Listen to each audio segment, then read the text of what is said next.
Hi friends, welcome to Darbar சமையல். இன்றைக்கி என்ன ரெசிபி பார்க்க போகிறோம் பார்த்தீங்கன்னா, ரொம்ப ஸ்பைசியான சிக்கன் கறி ரெசிபி தான் பார்க்க போகிறோம். வாங்க வீடியோக்குள்ளே போகலாம்.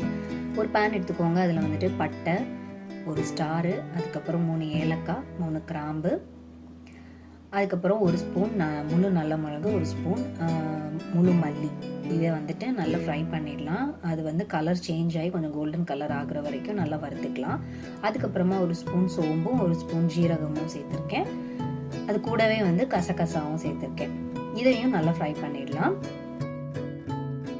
அதை தனியாக எடுத்து வச்சுட்டு அதுக்கப்புறமா ஒரு பிடி கருவேப்பிலை சேர்த்து அதையும் நல்லா ஃப்ரை பண்ணிடலாம்.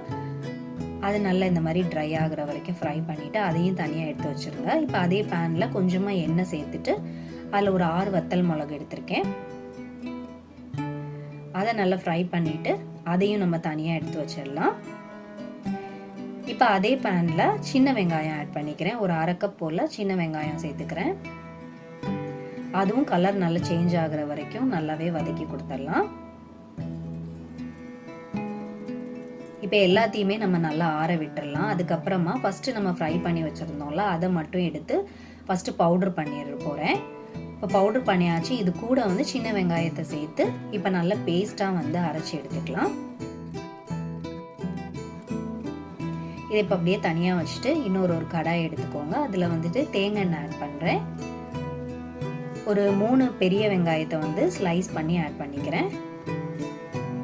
அது கூடவே கொஞ்சம் கருவேப்பிலையும் சேர்த்துக்கிட்டு அது நல்லா கோல்டன் கலர் ஆகிற வரைக்கும் நல்லா வந்து வதக்கி கொடுத்துட போகிறேன். வெங்காயம் நல்லா வதங்கி வந்ததுக்கு அப்புறமா தக்காளி சேர்த்துக்கலாம். தக்காளி ஒரு 3 தக்காளி எடுத்திருக்கேன்.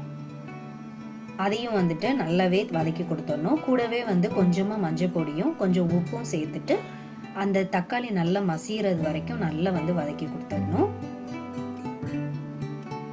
இப்போ தக்காளி நல்லா மசிஞ்சாச்சு. இப்போ ஒரு ஸ்பூன் இஞ்சி பூண்டு பேஸ்ட்டு சேர்த்துக்கிறேன். அதோட பச்சை வாசம் போகிறது வரைக்கும் நல்லா வந்து வதக்கிட போகிறேன். எல்லாம் நல்லா வதக்கியாச்சு.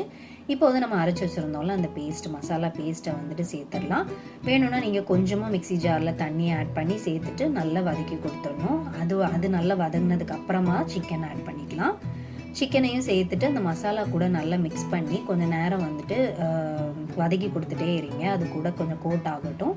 அதுக்கப்புறமா தேவையான அளவுக்கு தண்ணி சேர்த்துக்கலாம். குழம்பு உங்களுக்கு எவ்வளோத்துக்கு தேவையோ அவ்வளோத்துக்கு நீங்கள் தண்ணி சேர்த்துக்கலாம். தேவைக்கு உப்பும் சேர்த்துக்கலாம். ஃபஸ்ட்டே கொஞ்சம் உப்பு சேர்த்துருந்தேன். ஸோ பார்த்துட்டு உப்பு நல்லா சேர்த்துக்கலாம். எல்லாம் மிக்ஸ் பண்ணி கொடுத்து நல்லாவே கொதிக்க விட்டுடலாம். கவர் பண்ணி குக் பண்ணிட போகிறேன். சிக்கன் நல்லா வேகிற வரைக்கும் குக் பண்ணிவிட்டு எடுத்துட்டோம்னா சிக்கன் கறி வந்து ரெடி ஆகிடும். ஸோ நல்லா கொதிச்சு சிக்கனும் நல்லா வெந்தாச்சு. இனி வந்து மல்லி இலை போட்டு கார்னிஷ் பண்ணிட்டோம்னா சிக்கன் கறி ரெடி ஆகிடும். ஸோ இந்த சிம்பிளான இந்த ரெசிபி உங்களுக்கு பிடிச்சிருந்துச்சுன்னா கண்டிப்பாக நீங்களும் ட்ரை பண்ணி பாருங்கள். தேங்க்யூ.